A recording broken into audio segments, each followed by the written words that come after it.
अस्सलाम वालेकुम। आज मैं जो बात करूंगी वो मस्कुलर डिस्ट्रॉफी के ऊपर बात करूंगी। इसके ऊपर इंशाल्लाह हम 2-3 सेशंस करेंगे क्योंकि ये मोस्ट कॉमन पाई जाने वाली डिसेबिलिटी है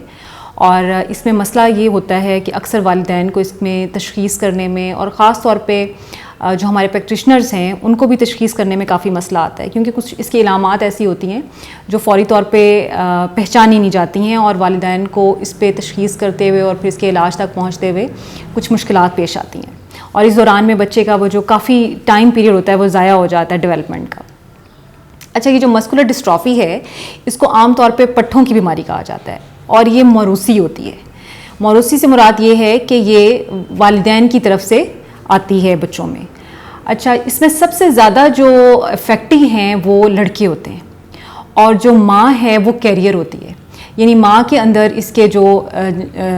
एक्स क्रोमोसोम्स हैं वो मौजूद होते हैं जो फिर आगे बच्चों में आते हैं और ख़ास तौर पे बेटे में आते हैं। बेटियों में या लड़कियों में बहुत कम पाई जाती है लेकिन आम तौर पे बहुत कम देखी गई है।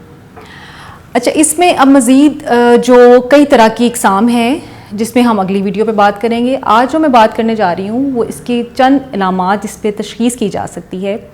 इसकी जो कुछ एक बहुत कॉमन इसकी जो एक टाइप है जिसको ड्यूशन मस्कुलर डिस्ट्रॉफी कहते हैं, उसकी इलामात अर्ली एजेस में ज़ाहिर होती हैं, यानी बच्चे की 2 से 3 साल की उम्र में उसकी जो इलामात हैं वो ज़ाहिर होना शुरू हो जाती हैं। लेकिन वालिदैन को मसला क्या होता है, चूँकि ये इलामात 2-3 साल की उम्र में ज़ाहिर होती हैं, 1 साल तक आम तौर पे बच्चे की जो डेवलपमेंट है वो नॉर्मल होती है, यानी उसके जो डेवलपमेंट पैटर्न्स हैं जिसको हम कहते हैं कि बच्चा वक्त पे जो है वो गर्दन संभालता है, उठना सीखता है, बैठना सीखता है, चलना सीखता है। लेकिन 1 साल या 1.5 साल की उम्र में आहिस्ता आहिस्ता उसकी जो इलामात हैं वो ज़ाहिर होना शुरू होती हैं। उसमें सबसे पहले इलामत ये है कि बच्चा जो है वो उसमें वॉक जो है उसकी मुश्किल हो जाती है, यानी जो नॉर्मल वॉक कर रहा होता है बच्चा उसकी निस्बत वो अपने पंजों पे चलना शुरू हो जाता है। पंजों पे इसलिए चलता है कि उसके जो मसल्स हैं उसकी लेग्स के, उसकी काफ मसल्स जिसको हम कहते हैं, पिंडलियों के जो मसल्स होते हैं उनके अंदर जो है वो मसला आ जाता है। उसमें जो पट्ठे हैं वो उनमें खिंचाव आता है और वहाँ पर स्वेलिंग या सोजन आ जाती है और वो फैट्स की वजह से ज़्यादा होती है और वो उसको कवर करने के लिए बच्चा जो है वो अपने पाँव के पंजों के बल चलने की कोशिश करता है। इसी तरह से एक उसकी एक और बहुत बड़ी जो इलामत ज़ाहिर होती है वो ये होती है कि अगर आप बच्चे को बैठाते हैं और बैठ के उठने के लिए कहें, जिसको हम सिटअप्स भी कहते हैं आमतौर पे, तो बच्चा फौरी तौर पे नहीं उठ पाता है बल्कि वो सहारा लेके उठता है। बच्चा जो है उसको हाथ लगाएगा ज़मीन को या किसी चीज़ का सहारा लेगा फिर खड़ा होगा और जब ये इलामात 2 या 2.5 साल की उम्र में ज़्यादा ज़ाहिर होना शुरू होती हैं तो फिर वालिदैन को थोड़ी सी परेशानी होती है और वो आम तौर पे ये समझते हैं कि शायद कोई जो है वो कमज़ोरी हो गई है, कोई जो है वो पट्ठा कमज़ोर हो गया है, बाज़ औक़ात वो मालिश और इस तरह के तमाम चीज़ों में आती हैं। अच्छा, तीसरी एक बड़ी इसकी जो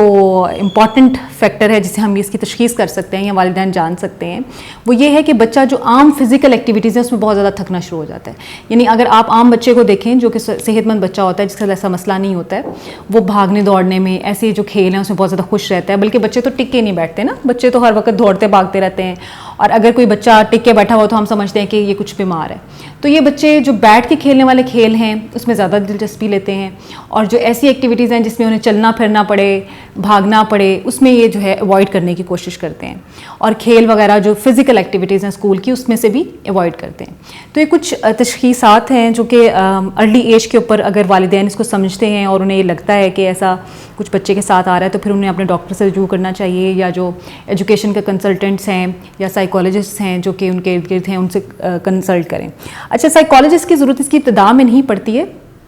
क्योंकि इब्तिदा में तो बच्चे की आपने फ़िज़िकल मैनेजमेंट करनी है। इसमें होता क्या है, उसमें होता ये है कि पट्ठे जो हैं वो कमज़ोर होना शुरू हो जाते हैं और उम्र के साथ साथ, यानी जैसे से उम्र बढ़ती है तो पट्ठों में डीजनरेशन शुरू हो जाती है, यानी मसल जो है वो डीजनरेट होना शुरू हो जाते हैं, उनमें बजाय ताकत आने की ताकत कम होना शुरू होती है। तो अब इसके लिए बहुत सारी मैनेजमेंट्स करनी पड़ती हैं वालिदैन को, यानी फ़िज़िकल एक्टिविटीज़ से अवॉइड करना पड़ता है